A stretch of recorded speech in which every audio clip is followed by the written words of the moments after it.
Muito bem.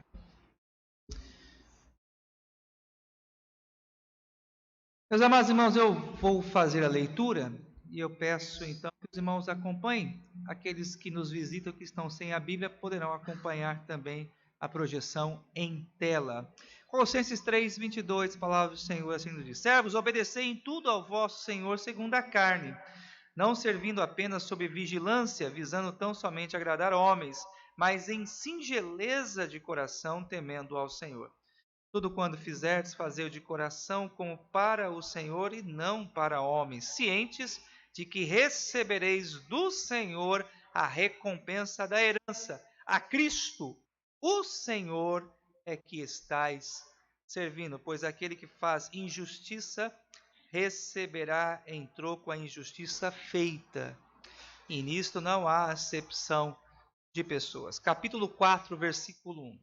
Senhores, tratai os servos com justiça e com equidade, certos de que também vós tendes Senhor no céu. Meus amados irmãos, nós essa noite queremos falar sobre a relação entre patrão e empregado. Nós queremos mostrar à luz desse texto qual deve ser o comportamento daqueles que prestam serviço e daqueles que também possuem funcionários. Nós vamos orar nesse momento. Nós vamos pedir ao Senhor Deus que fale ao nosso coração, nos dê o entendimento correto da sua palavra. Eu convido o presbítero Adilson, que vem aqui à frente, nos conduzir a Deus uma palavra de oração em favor da pregação da palavra do Senhor.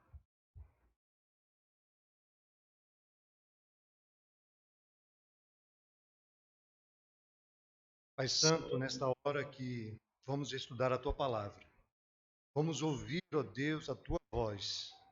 Rogamos, Tua palavra que já foi lida, seja exposta com toda a fidelidade, Deus. Usa o Teu servo para este fim. Rogamos também, Deus, que o Teu Santo Espírito venha aos nossos corações, para que aqui nós possamos aprender, ó Deus, da Tua palavra. Que ela possa achar guarida em cada coração e frutifique, ó Deus, como uma semente boa para produzir bons frutos.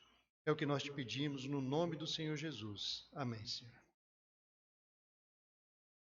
Amados irmãos, antes propriamente de passarmos às considerações sobre os deveres de empregados e de patrões, é necessário que nós façamos aqui uma consideração acerca do contexto dessa carta e do tempo apostólico. O termo que nós encontramos no versículo de número 22 chama a sua atenção, Colossenses 3, 22, servos, obedecei em tudo ao vosso Senhor. Uma tradução mais precisa seria a palavra escravos.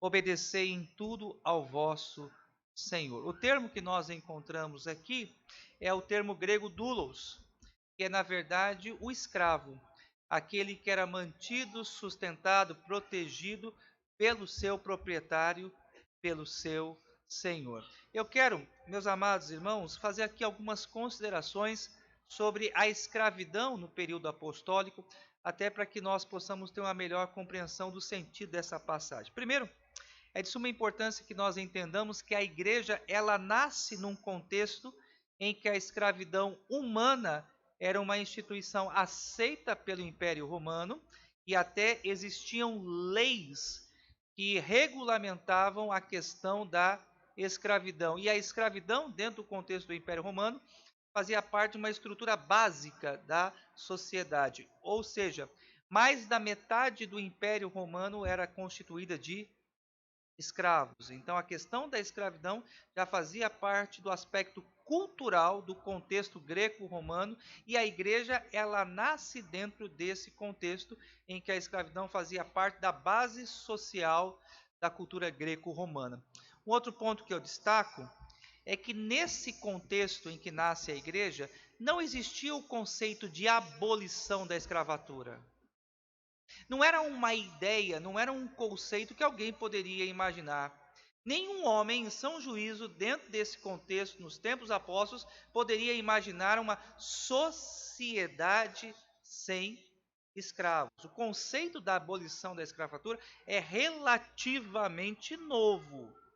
Então nós precisamos entender que não se passava pela mente de ninguém naquele tempo a ideia de uma sociedade sem escravos. E o foco principal da mensagem era ensinar como esses escravos deveriam lidar com a sua posição em relação ao seu senhor, como eles deveriam então tratar os seus senhores. Então esse é o objetivo. Então quando Paulo está falando aqui, ele não tem em mente alguém que recebe uma remuneração. Nós vamos fazer a contextualização, nós vamos falar sobre assalariados, empregados, aqueles que prestam serviço, mas quando Paulo ele está escrevendo essa carta, ele não tem em mente aqui alguém assalariado. O público-alvo dele era de fato escravos. E lembremos, meus amados irmãos, que nos primórdios, quando surge o cristianismo ele foi constituído da sua grande maioria por escravos. Por escravos. É só posteriormente é que de fato o cristianismo ele alcança as camadas mais altas da sociedade, mas os primeiros cristãos, na sua grande maioria, eram escravos. Sobre a questão da escravidão, eu gostaria também ainda, meus amados irmãos, de compartilhar 3 aspectos dentro da nossa teologia. Eu sei que muitas vezes nós cristãos somos alvos de ataques, principalmente porque no nascedouro da igreja não houve um posicionamento mais firme da igreja no sentido de combater a escravidão, mas é importante que nós, como cristãos, estejamos sempre prontos a responder a qualquer pessoa que peça a razão da nossa fé, e é importante também que nós, como cristãos, saibamos defender a nossa fé no sentido de que, quando atacados acerca desse assunto, nós possamos ter uma compreensão correta do que diz a Escritura. É importante afirmarmos que a escravidão não é uma ordenança divina. Vou repetir isso aqui. Nós não podemos afirmar que a escravidão ela é uma ordenança divina. Ordenanças divinas são o matrimônio, Gênesis 2:18, a família, Gênesis 2:18, o dia do Senhor, o dia do repouso, Gênesis 2:3, o governo humano, Romanos 13, versículo 1, mas em nenhum momento nós podemos afirmar que a escravidão foi algo que Deus quis, que foi algo da vontade de Deus, ou que a escravidão ela é uma ordenança divina. A escravidão ela nasce do desequilíbrio das relações. A escravidão ela nasce por causa da perversão e da corrupção e do pecado do gênero humano. Então nós, como cristãos, precisamos afirmar categoricamente em que em nenhum momento Deus ele é a favor da escravidão. O outro ponto importante é de suma importância afirmarmos que o cristianismo, de fato, ele foi revolucionário no seu tempo, no sentido de promover um tratamento digno, uma relação mais humana entre senhores e escravos. O cristianismo foi a primeira ideologia a se levantar dentro do contexto, procurando promover justiça, procurando estabelecer condições para que os escravos vivam de forma digna e que os senhores também tenham consciência das suas responsabilidades diante dos seus escravos e principalmente diante de Deus. E por último, nós podemos afirmar que o conceito que posteriormente foi desenvolvido da abolição da escravatura, ele tem o seu nascedouro nas ideias do cristianismo. O cristianismo não foi uma força direta, mas o cristianismo ele foi uma força indireta. Através dos seus ideais, através dos seus conceitos, podemos afirmar tranquilamente que se hoje existe a questão da abolição, da erradicação da escravatura no mundo, esse legado pertence ao cristianismo. Foi o cristianismo que contribuiu para essa herança no mundo. Então é importante, amados irmãos, antes de adentrarmos ao texto, fazermos essa consideração, porque esse é um assunto muito delicado, escravidão e cristianismo, e nós, como membros desta igreja, precisamos compreender corretamente essa situação e responder de forma adequada, correta, a qualquer um que peça razão da nossa fé. Tendo feito essas considerações, vamos aos dois imperativos que nós encontramos aqui nessa passagem. O texto tem uma divisão natural e são dois imperativos e nós vamos trabalhar cada um deles. O primeiro imperativo que nós encontramos está no versículo de número 22 e diz: servos obedeçam aos seus senhores. Servos obedeçam aos seus senhores. O que nós podemos aprender desse imperativo? Como nós que prestamos serviços a alguém, podemos compreender essa ordenança, esse preceito do Senhor. Eu quero compartilhar, amados irmãos, nessa noite, 5 orientações à luz desse texto que eu espero em Deus que possam nos ajudar no cumprimento de nossas responsabilidades profissionais. Primeiro, eu e você precisamos entender que a obediência aos nossos patrões é um imperativo divino. A obediência aos nossos patrões é um imperativo divino. Por mais complicado, difícil que seja a relação que você tem com o seu chefe, com o seu patrão, saiba que a vontade de Deus para a sua vida, para a minha vida, para nós que somos cristãos, é que a partir do momento que nós nos colocamos debaixo da autoridade de, prestamos serviços a, nós precisamos ser obedientes a estes, pois este é um imperativo divino. E por ser um imperativo divino, nós entendemos que toda vez que nós desobedecemos a um imperativo divino, nós estamos em pecado. E o pecado ele influencia diretamente a nossa relação com Deus. Nós precisamos, amados irmãos, combater uma visão que existe muito forte dentro das igrejas, dessa dicotomia entre relação social e igreja. Algumas pessoas até falam o seguinte: olha, o que eu faço no meu dia a dia, o que eu faço na minha vida profissional, não tem nada a ver com a igreja. A Bíblia não ensina isso. Essa não é uma cosmovisão correta, à luz do cristianismo. Nós precisamos entender, e agora há pouco lá no escritório eu estava falando com o presbítero Antônio Berto, que todas as relações humanas que nós estudamos nessa sequência, marido e mulher, pais e filhos, e agora nessa noite, patrões e empregados, tende como fim principal glorificar o nome de Deus. O fim principal do homem é a glória de Deus. Empregados que obedecem aos seus patrões glorificam ao nome do Senhor. A segunda observação que eu faço é que esse é um imperativo integral e abrangente. Esse é um imperativo integral e abrangente. Notem que o texto diz, Colossenses 3:22, servos, obedecei ao vosso Senhor em tudo. Então, o que nós devemos aprender, amados irmãos, à luz desse texto, é que aqueles que prestam serviço não devem fazer corpo mole, não devem ser mentirosos, não devem ser enganadores, não devem ser insolentes, não devem ser rebeldes, mas antes esses que prestam serviço, que são remunerados para, devem dar o seu melhor. Devem servir com excelência. Devem procurar ser os empregados mais competentes. E nós também precisamos destacar que quando Paulo ele usa dessa expressão servos, obedecei aos vossos senhores em tudo, também há um limite. Parece antagônico, paradoxal falar isso, né?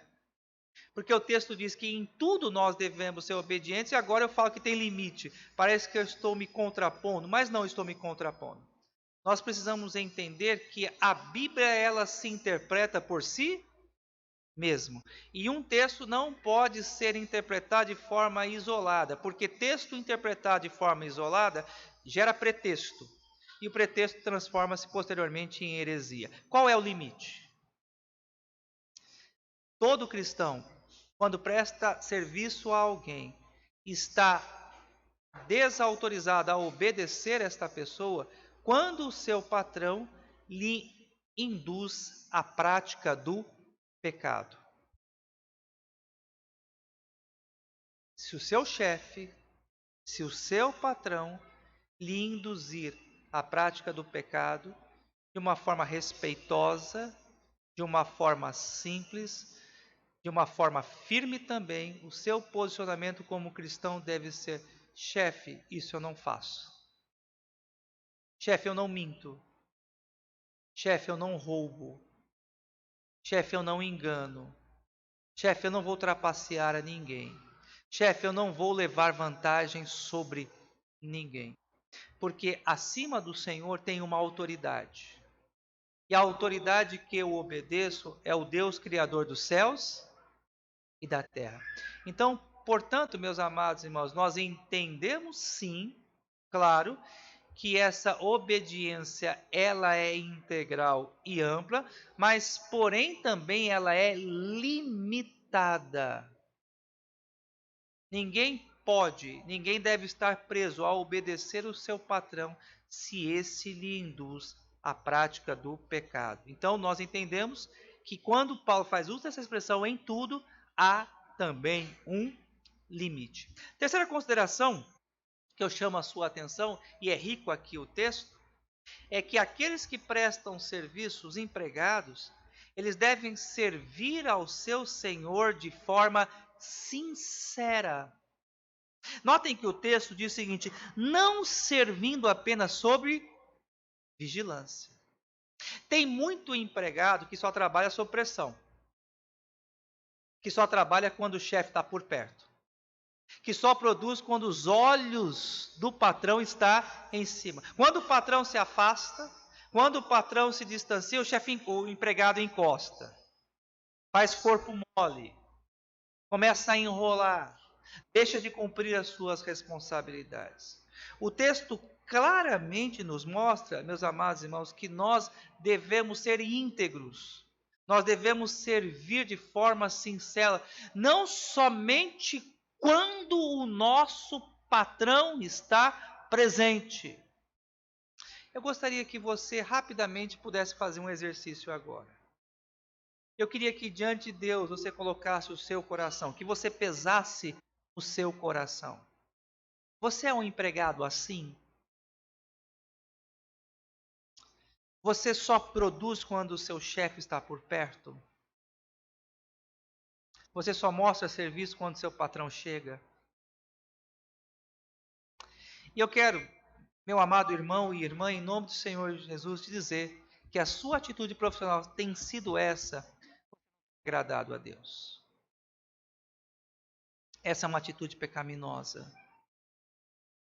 O cristão, quando ele é consciente da sua responsabilidade, ele serve a todo tempo, com o mesmo padrão de excelência e de qualidade, visando sempre a glória do Senhor. Um quarto aspecto que eu chamo também a sua atenção, é que nós temos uma motivação espiritual para servirmos aos nossos patrões. Eu sei que talvez alguns aqui estão sofrendo essa noite ao ouvir essa pregação. E talvez passe pela mente de alguns de vocês a seguinte ideia: pastor, o senhor está falando isso é porque o senhor não conhece meu patrão. Então, para você que está pensando assim nessa hora, está passando aí na sua mente esse tipo de informação, eu quero motivar você a ser um bom empregado, a você servir com excelência o seu patrão, mesmo ele não sendo um dos melhores patrões. Vejam o que diz o texto, por gentileza. A palavra do Senhor assim nos diz: visando tão somente agradar a homens, mas em singeleza de coração, temendo ao Senhor. Você já parou para pensar que quando você presta serviço a alguém, é a Cristo que você está servindo? E quando você está no escritório prestando serviço, ou na casa limpando, prestando serviço doméstico, ou numa sala de aula dando aula, ou num estabelecimento comercial vendendo, ali, quando você presta serviço a alguém, a visão cristã é de que você está prestando um serviço a Cristo Jesus. Uma das coisas que desmotiva o empregado é que muitas vezes ele perde essa noção. Ele olha apenas para a questão da remuneração, o seu salário, quanto ele vai ganhar, e quando ele fica pensando apenas naquilo que ele vai ganhar, ele se sente desmotivado. Muitas vezes ele fica olhando para o seu patrão, esperando reconhecimento, esperando alguma recompensa, alguma palavra de louvor, e do seu patrão não vem nenhum tipo de reconhecimento ou palavra de louvor. E esses fatores acabam trazendo uma certa desmotivação. Talvez você entrou aqui nessa noite até desmotivado quanto ao dia de amanhã, pensando: meu Deus, está chegando segunda-feira, eu tenho que encarar meu patrão de novo. Eu tenho que voltar para o escritório. Eu tenho que ir para o estabelecimento comercial. Ah, como eu não queria que esse domingo terminasse. Mas eu espero que a palavra do Senhor possa renovar o seu coração nessa noite, no sentido de levar você a compreender que quando você chega no seu lugar de trabalho, você está servindo a Cristo Jesus. Pense em Cristo. Olhe para Cristo. Mesmo que não seja o melhor salário, saiba que do Senhor verá a recompensa. Mesmo que o seu patrão não honre e não aprecie o seu trabalho como de fato ele deve apreciar, lembre-se que os olhos do Senhor estão em todo lugar e que Cristo está vendo aquilo que você faz. Por isso é fundamental a nossa relação com Cristo. Lembrarmos que Ele está no controle de todas as coisas, que Ele está em todo lugar e a nossa vida é para Ele e para a glória dEle. E aqui nós encontramos também, além de saber que servimos a Cristo, uma segunda recompensa. O versículo de número 24, por favor, acompanhe na sua Bíblia. O versículo 24 diz o seguinte: cientes de que recebeis do Senhor a recompensa da herança, a Cristo o Senhor é que estais servindo. Enquanto o seu patrão lhe der uma ordem, e essa ordem é uma ordem que você deve cumprir, pois não infringe em nada a Escritura, obedeça. Faça com excelência. Dê o seu melhor. E a cada momento, volte os seus olhos para o céu. Pense em Cristo. Você faz um trabalho, olha para o céu, volta sua mente a Cristo e apresenta o seu trabalho a Cristo Jesus.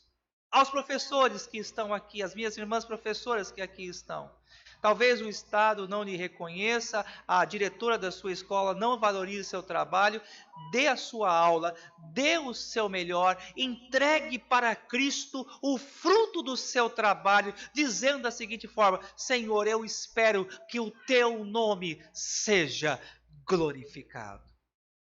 Aqueles que prestam serviço doméstico, façam da mesma forma.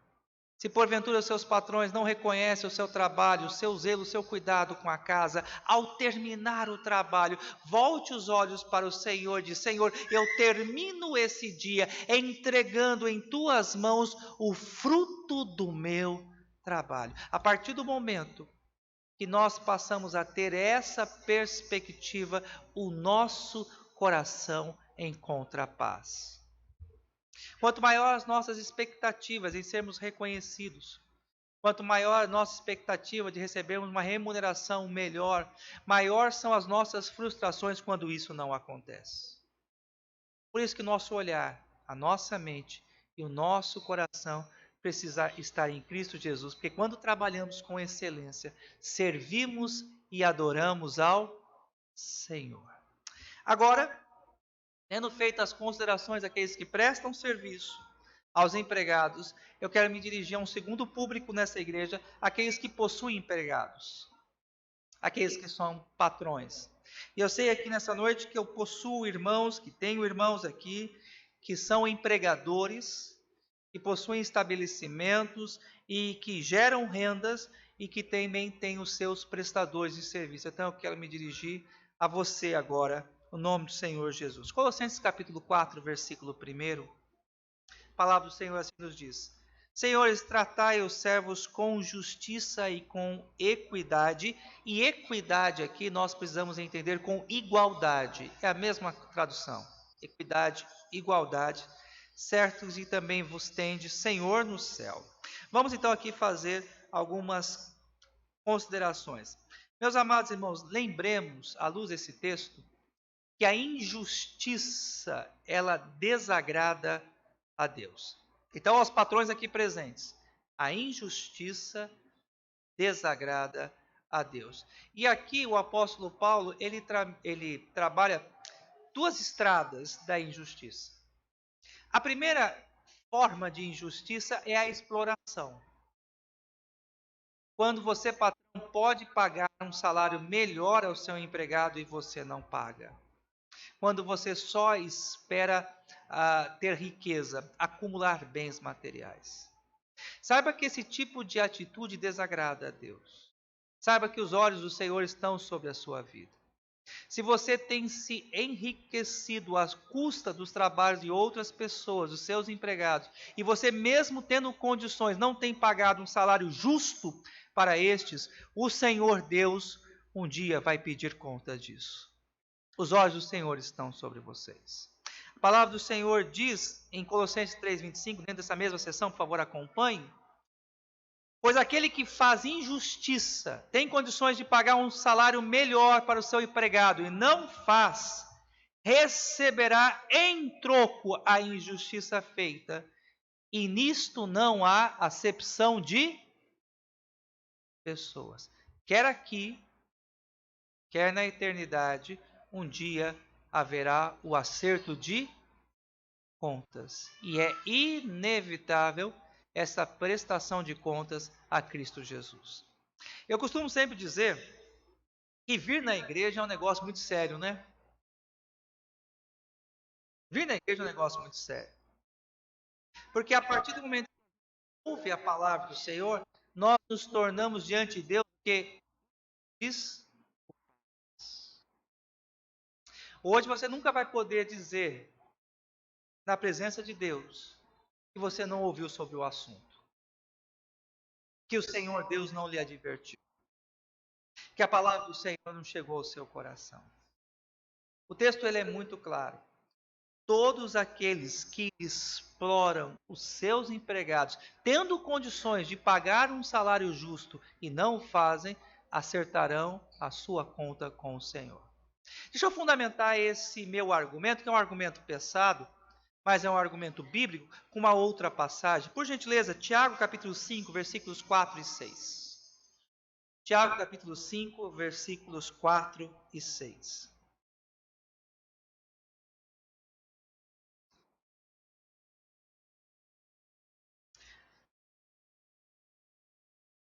A palavra do Senhor assim nos diz. Eis que o salário dos trabalhadores que ceifaram os vossos campos e que por vós foi retido com fraude, está clamando. E os clamores do ceifeiro penetraram até os ouvidos do Senhor dos Exércitos. Irmãos, essa expressão aqui, Senhor dos Exércitos, ela é muito séria. Essa expressão deve ser entendida por nós como quando Deus faz guerra em nosso favor. A gente costuma dizer, se Deus é por nós, quem será contra nós? E se Deus for contra nós? O que será de nós? Então você pode acender a ira de Deus contra a sua vida. Se você, sendo um patrão, trata os seus empregados de forma injusta, não pagando a eles o que pode ser pago. Quando você trata os seus empregados apenas como meio para o seu próprio enriquecimento e para as suas próprias vaidades. Continuando aqui o texto. Tendes vivido regaladamente sobre a terra, porque o objetivo dos ricos, ao terem os seus empregados, é esse: viver uma vida o quê? Regalada, cheia de conforto. O texto continua. Tendes vivido nos prazeres, tendes engordado o vosso coração em dia de matança, tendes condenado e matado o justo, sem que ele vos faça resistência. Cuidado, o Senhor dos Exércitos, ele vê todas essas coisas. Há uma segunda consideração que eu quero fazer aqui também, amados irmãos, ainda sobre a questão da injustiça. Então nós vimos que a injustiça no tratamento, ela desagrada a Deus e que a injustiça também ela produz transtornos sociais. Preparando essa mensagem, eu fui fazer uma pesquisa e num site de uma organização não governamental chamada Oxfam, esse site afirma o seguinte, que hoje 82% da riqueza mundial, 82% da riqueza mundial se encontra nas mãos de menos de 1% da população, 0,89. Vou repetir. 82% da riqueza mundial se encontra hoje nas mãos de menos de 1% da população mundial, 0,89. E pasmem vocês, meus amados irmãos, nós sabemos que muitos desses são cristãos, que se enriquecem explorando, praticando a injustiça, podendo trabalhar e oferecer aos seus empregados uma condição digna, um salário bem melhor. E eu quero só relembrar, amados irmãos, já caminhando para o final da nossa mensagem, que a relação que nós estabelecemos com os nossos empregados, que a relação que os irmãos estabelecem com os empregados, ela afeta diretamente o culto a Deus. Afeta diretamente o culto a Deus e a nossa relação com o Senhor. Me permita fundamentar esse meu argumento. Isaías capítulo 1, versículos 14 a 17. Isaías 1, 14 a 17.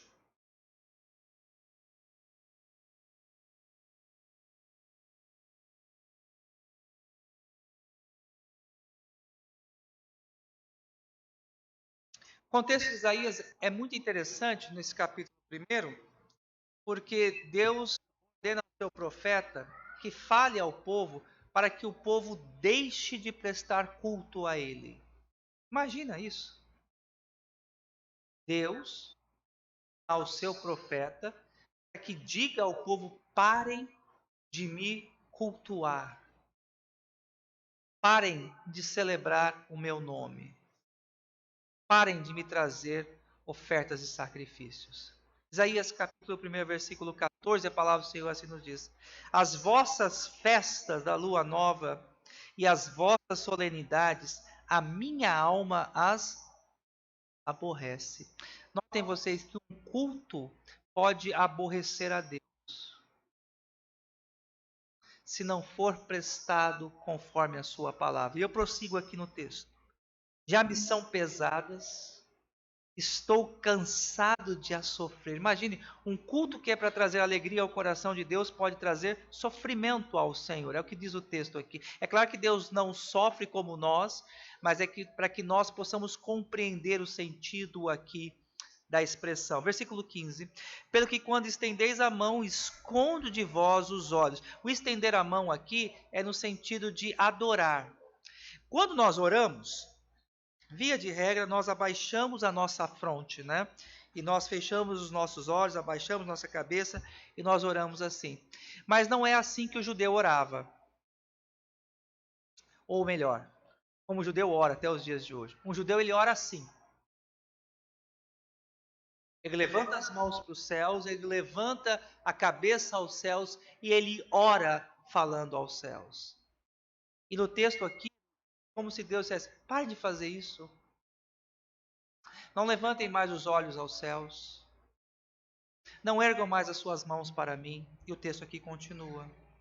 Pelo que quando estendeis as mãos, esconde vós os olhos. Sim, quando multiplicais as vossas orações, não as ouço, porque as vossas mãos estão cheias de sangue.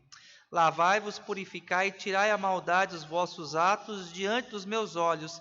Cessai de fazer o mal. E qual é o mal que eles estavam fazendo?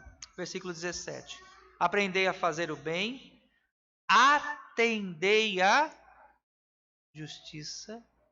E a justiça é nesse sentido que temos feito a exposição para os amados irmãos aqui, no sentido de quem pode, o empregador que tem condições de pagar o melhor salário para o seu empregado, faça. Repreendei ao opressor. Ou seja, o problema não é só quem faz, mas é quando também o povo se cala e vê alguém oprimindo ao necessitado. Então aqui a gente tem duas esferas de pecado. Aquele que oprime, aquele que trata com injustiça, aquele que pode tratar com dignidade e não faz, aquele que poderia oferecer uma melhor condição para o seu empregado e não faz, e o outro lado também é o silêncio. É quando o povo de Deus se cala, quando a igreja não repreende ao opressor. Defendei o direito do órfão, pleiteai a causa das viúvas. Interessante pensarmos nisso, né? Que a desigualdade, a injustiça social foi uma das razões de Israel ter sido rejeitada por Deus. E olha aqui, interessante, não faltava culto, não faltava canções, não faltava sacrifícios, não faltava empenho. Contextualizando, né? Não faltava equipe de música, não faltava diplomacia, não faltava pregador, não faltava dirigente litúrgico, não faltava nada. Mas Deus diz: chega, parem com isso, sejam justos, sejam honestos, sejam corretos, não oprimam aqueles que lhe prestam serviço, mas tratem a todos com dignidade. A pior coisa que pode acontecer, amados irmãos, a uma igreja, é quando a sua adoração, o seu culto é rejeitado pelo Senhor. E eu quero dizer, amados irmãos, que o meu maior medo como pastor da igreja é que o nosso culto seja rejeitado. É que a nossa adoração não chegue aos céus. É que o culto que aqui fazemos não seja um sacrifício agradável a Deus. Então eu chamo a igreja nessa noite para que nós possamos corrigir isso. Termino aqui com algumas breves aplicações. Aos empregados, sirvam com excelência. Obedeçam aos votos. Não enganem. Não sejam mentirosos. Não façam corpo mole. É a Cristo Jesus que vocês servem. Amém, irmãos? Ou amém engasgado, né? Aos patrões, tratem os seus empregados com injustiça. Não vejam os seus empregados como meio para o seu enriquecimento. Se Deus é por nós, quem será contra nós? Mas e se o Senhor for contra nós? O que será de nós? Cuidado que o Senhor dos exércitos, Ele vê a causa do oprimido, Ele vê a causa do injustiçado, Ele vê a causa daquele que sofre. Que Deus tenha misericórdia de nós. Que o Espírito Santo trabalhe em nossos corações. E que a adoração dessa igreja seja aceita pelo Senhor, por causa da dignidade nas nossas relações profissionais. Amém, irmãos? Vamos ficar em pé. O presbítero Antônio Humberto vai retornar aqui ao púlpito e vai interceder por todos nós.